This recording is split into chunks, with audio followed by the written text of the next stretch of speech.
Tapi kalau hubungan rumah dan pemiliknya adalah seorang ayah, tidak bisa dikatakan ayah kecuali kalau si anak juga dihubungkan ke dirinya dan dikatakan anaknya. Tapi kalau hubungan rumah dan pemiliknya adalah hubungan satu arah dan bukan imbal balik. Ini contoh. Ya, ini apa? Perbandingan supaya dapat diresapi hubungan imbal balik itu kayak apa. Maka di sini dibawakan hubungan satu arah, bukan imbal balik. Seperti rumah dan pemiliknya. Rumah itu dikatakan milik Amir atau milik Joko ketika dihubungkan ke Joko. Tapi Joko tidak mesti dihubungkan ke rumah itu. Bisa saja orang lain, Amir, Hasan, yang dihubungkan ke rumah itu ketika lalu dikatakan sebagai rumah mereka. Yani rumah itu dikatakan rumah Joko karena dihubungkan ke Joko. Tapi Joko untuk menjadi Joko tidak perlu dihubungkan ke rumah. Paham tak maksudnya? Ayah dikatakan ayah karena anak dihubungkan ke dia, dan dia juga, yakni si ayah dihubungkan ke anak. Yakni tanpa penghubungan anak ke ayah dan tanpa penghubungan ayah ke anak, maka ayah tidak bisa disebut ayah. Tapi rumah Joko itu milik Joko kan, rumahnya itu terjadi karena penghubungan rumah pada Joko. Sedangkan kejokoan Joko tidak mesti dihubungkan ke rumah. Apakah Joko itu bukan Joko kalau tidak dihubungkan ke rumah itu? Tidak. Tapi rumah Joko itu pasti harus dihubungkan ke Joko. Tapi kalau hubungan rumah dan pemiliknya adalah hubungan satu arah dan bukan imbal balik. Oleh karenanya kerumahan rumah bukan karena dimiliki oleh pemiliknya, begitu pula sebaliknya. Yani kerumahan rumah tidak tergantung kepada kejokohan Joko, dan kejokohan Joko tidak tergantung kepada kerumahan rumah. Jadi saya kurang lengkap tadi saya mengatakan bahwa saya katakan rumah Joko itu timbul dari penisbahan rumah kepada Joko, itu sudah benar. Tapi kerumahan rumah itu juga tidak tergantung kepada penisbahannya kepada Joko.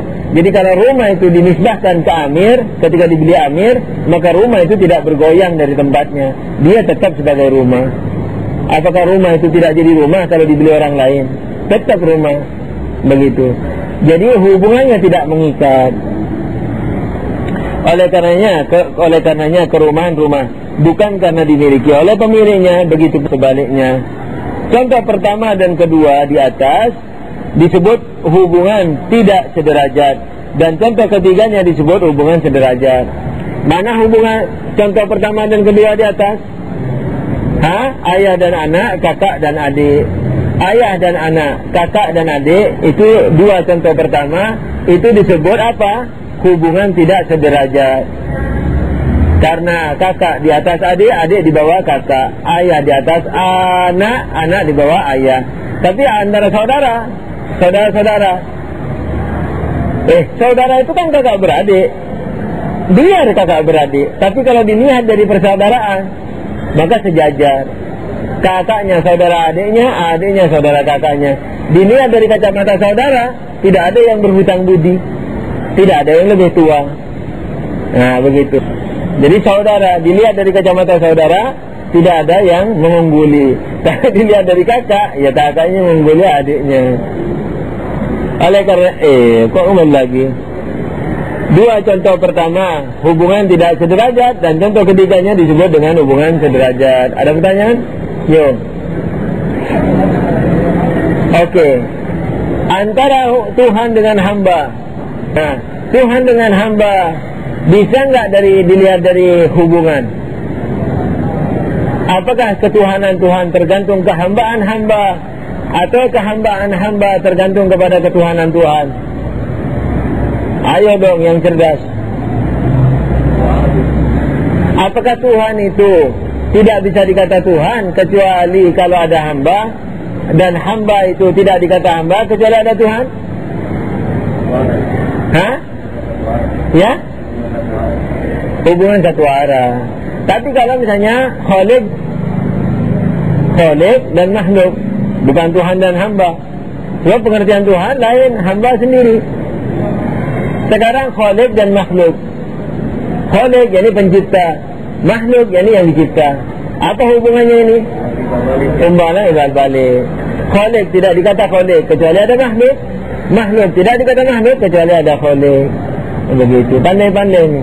Ini sebenarnya jurus ampuh untuk segala macam teori peranglangan ke ma'rifatullah. Jadi cerdas-cerdas, pelajari dengan baik. Ini ajimat, yakni semacam aji-aji. Begitu, betul.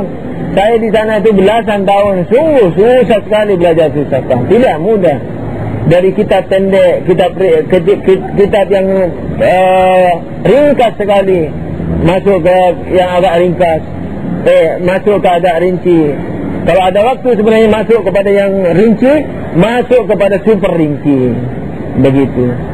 Seperti bukunya Mullah Sadra yang setiap volumenya kurang lebih 600 halaman, 500 sampai 600 halaman, dan sebanyak 9 jilid yang kalau dipelajari dengan guru langsung tiap hari, sekurang-kurangnya misalnya atau ukuran sedangnya 19 tahun. Tapi karena di sana ada kaset, karena dulu direkam, maka kami sebagian mengambil dengan guru, yakni selama kurang lebih 10 tahun saya habiskan yang dengan guru itu hanya jilid 1 dan 2 dan sebagian 3. Bayangkan itu. Selama kurang lebih 10 tahun, selama kurang lebih 9 tahun atau 8 tahun, yang dengan guru langsung itu hanya jilid 1, jilid 2 dan sebagian 3. Kemudian